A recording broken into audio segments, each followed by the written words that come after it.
कुछ लोग होते हैं जिन्हें रात में ही काम करने में मजा आता है, और कुछ हैं जो सूरज उगते ही उठ जाते हैं। इन्हें हम नाइट आउल और अर्ली बर्ड भी कहते हैं।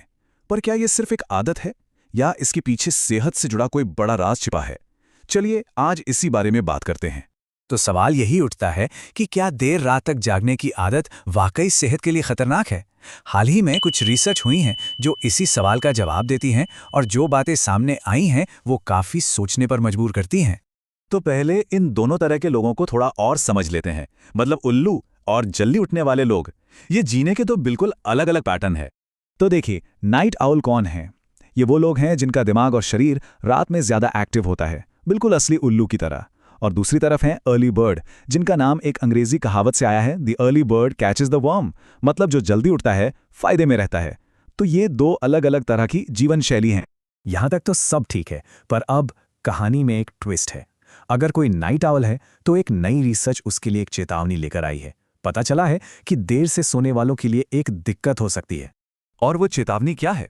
देखिए, अमेरिका में हुई एक नई रिसर्च में पाया गया कि जो लोग नाइट आउल होते हैं, मतलब देर रात तक जागते हैं, उनमें हार्ट डिजीज और डायबिटीज होने का खतरा ज्यादा हो सकता है।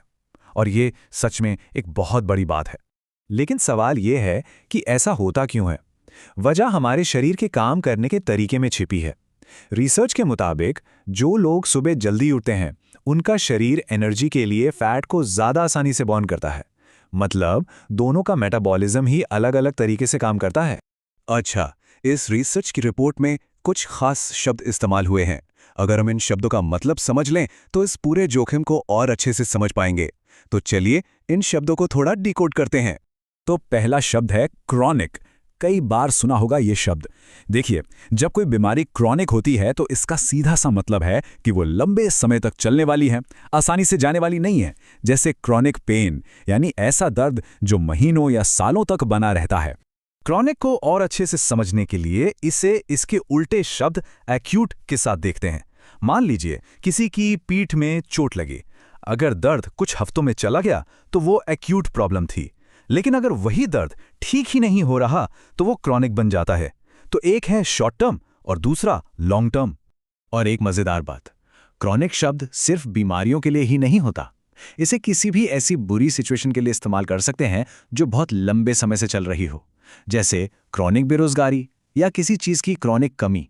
मतलब एक ऐसी समस्या जो खत्म होने का नाम ही नहीं ले रही। चलिए अब अगला फ्रेज देखते हैं, प्रोन टू। जब हम कहते हैं कि कोई किसी चीज के लिए प्रोन टू है, तो इसका मतलब है कि उस चीज के होने का खतरा उस इंसान को ज्यादा है। मतलब वो उस चीज के लिए ज्यादा वल्नरेबल है। तो इसे इस्तेमाल कैसे करना है? बहुत सिंपल है। प्रोन टू के आगे बस वो नेगेटिव चीज लगा दीजिए जिसका रिस्क है। जैसे इस एग्जाम्पल में है, स्मोकिंग करने वाले लंग डिजीज के लिए प्रोन टू होते हैं। मतलब उन्हें फेफड़ों की बीमारी होने की आशंका ज्यादा होती है। और ये सिर्फ बीमारियों या चोटों के लिए नहीं है, इसे आदतों के लिए भी इस्तेमाल किया जा सकता है। जैसे कुछ लोग झूठ बोलने के लिए प्रोन टू होते हैं, या कुछ लोग बातों को बढ़ा चढ़ाकर बताने के लिए प्रोन टू होते हैं। तो इसका मतलब है किसी नेगेटिव चीज की तरफ झुकाव होना। इसी से जुड़ा एक बहुत कॉमन फ्रेज भी है, एक्सीडेंट प्रोन। ये शब्द उस इंसान के लिए इस्तेमाल होता है जिसके साथ बार बार कोई ना कोई दुर्घटना होती रहती है, मानो जैसे एक्सीडेंट्स उसकी तरफ खींचे चले आते हों। तो इन सारी बातों के बाद आखिर में एक बड़ा सवाल खड़ा होता है, क्या हमारे शरीर का जो नेचुरल रिदम है, मतलब हमारा नाइट आउल होना या अर्ली बर्ड होना, हमें चुपके से किसी स्वास्थ्य जोखिम की तरफ धकेल रहा है? ये एक ऐसा सवाल है जो हम सबको अपनी लाइफस्टाइल के बारे में सोचने पर मजबूर करता है।